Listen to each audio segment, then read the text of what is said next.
Romania boosts ties with neighbor Moldova. European Union member state Romania recently signed a range of cooperation deals with Moldova as the two seek to increase economic and diplomatic links. As a part of the agreements, Romania will provide 100 million euros in assistance to the nation that will be used for development initiatives. In addition, they will partner to enhance Moldova's investment and energy security as well as strengthen its rule of law. The European Commission also approved 150 million euros in microfinancial assistance to Moldova in January of this year to help boost the country's economy. Furthermore, Moldova recently applied to join the European Union. Her Excellency Maia Sandu, Moldova's president, said in a statement, "We want to live in peace, prosperity, and be part of the free world." The European Union is a recipient of 4 Shining World Leadership Awards for humanitarianism, 2 Shining World Leadership Awards for peace, and a Shining World Leadership Award for earth protection, as well as a laureate of 2 Shining World Leadership Awards for humanitarianism and Shining World Leadership Awards for compassion, unconditional world care, and true caring. Thank you, Romania and European Commission, for your friendly support of neighboring Moldova. May Moldova be forever blessed with freedom and safety in the blissful love of God. Antarctic sea ice drops to unprecedented low level. Satellite data from the U.S. National Snow and Ice Data Center reveals that the Antarctic sea ice has dipped to its lowest levels ever registered since records began in 1979. Alarmingly, the ice surrounding the continent shrank to 1.98 million square kilometers on February 20, 2022, which is less than the previous record minimum of 2.1 million square kilometers in March 2017. According to data, the Antarctic ice sheet is melting 3 times faster now than in the 1990s.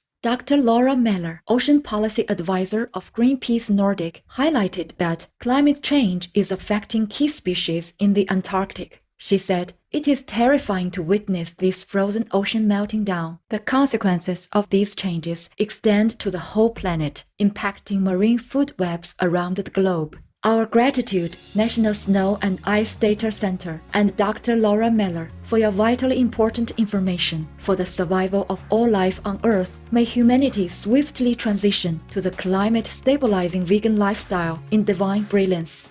Tree planting in Burkina Faso passed on to next generation. El Haji Salifu Ouedraogo started planting baobab trees almost 40 years ago after he saw the demand for their leaves from his neighbors. The longest living flowering plant in Africa, the baobab tree can grow to a height of 30 meters and be as much as 50 meters in circumference. The leaves and very nutritious fruit of the baobab are used as a food source and also valued for their medicinal use. Mr. Ouedraogo is accompanied by his son, Amadou Ouedraogo, in their family business of planting and caring for the trees. Amadou is learning the skills from his father and believes saving nature is equivalent to saving human lives. Way to go, Ouedraogo family, for your smart initiative of taking care of the precious baobab. In Allah's shelter, may the trees you have planted live for many generations and help to inspire people to become noble guardians of our cherished environment.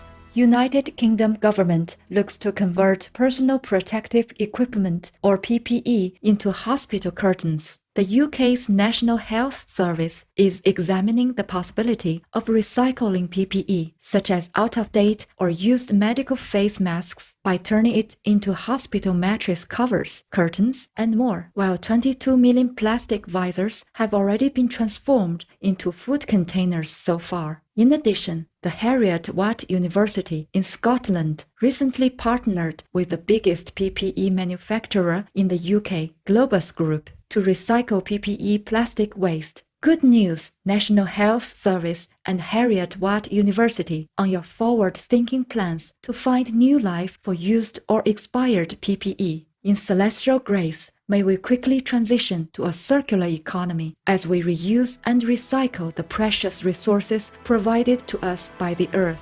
Australian dispatcher internationally recognized for life-saving emergency call response, Gary Bevan, a 69-year young man from Tasmania, Australia, was working in his backyard when he had an accident with a power saw that cut into his calf and caused rapid blood loss. His daughter's call to emergency services was answered by Ambulance Tasmania emergency medical dispatcher Lewis Stadler. Mr. Stadler remained calm and successfully guided Mr. Bevan's daughter to make a tourniquet using a cloth and stick to stop the bleeding. The paramedics who later arrived said without the tourniquet, Mr. Bevan would not have survived. For his life-saving assistance, Mr. Stadler was named the 2021 Australasian Dispatcher of the Year by the International Academies of Emergency Dispatch. Our hats off, Lewis Stadler, for your fine work, and we thank God that Gary Bevan was able to be saved and has now fully recovered. May all emergency service workers who stand by to help people in times of dire need always be blessed and guided by the divine.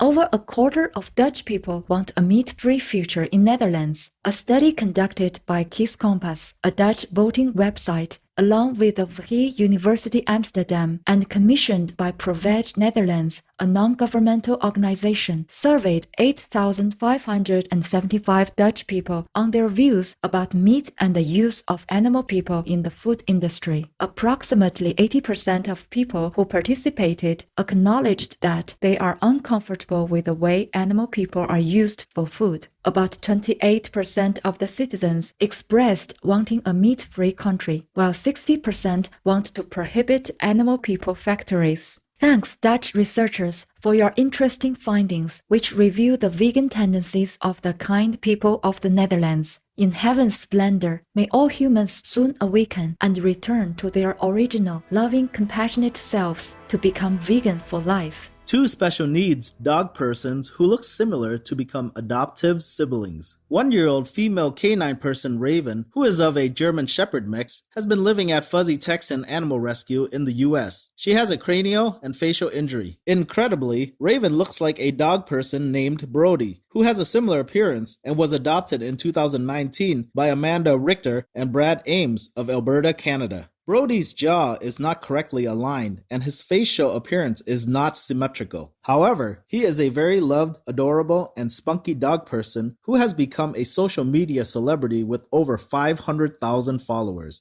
After seeing Raven's picture on social media, Amanda and Brad became determined to adopt her and give Brody a sibling. Brody now awaits the arrival of his new twin sister. 3 cheers, Amanda Richter and Brad Ames, for your loving hearts. May you, Brody, and Raven have many blissful years together ahead, enjoying each other's special company in the tenderness of the providence.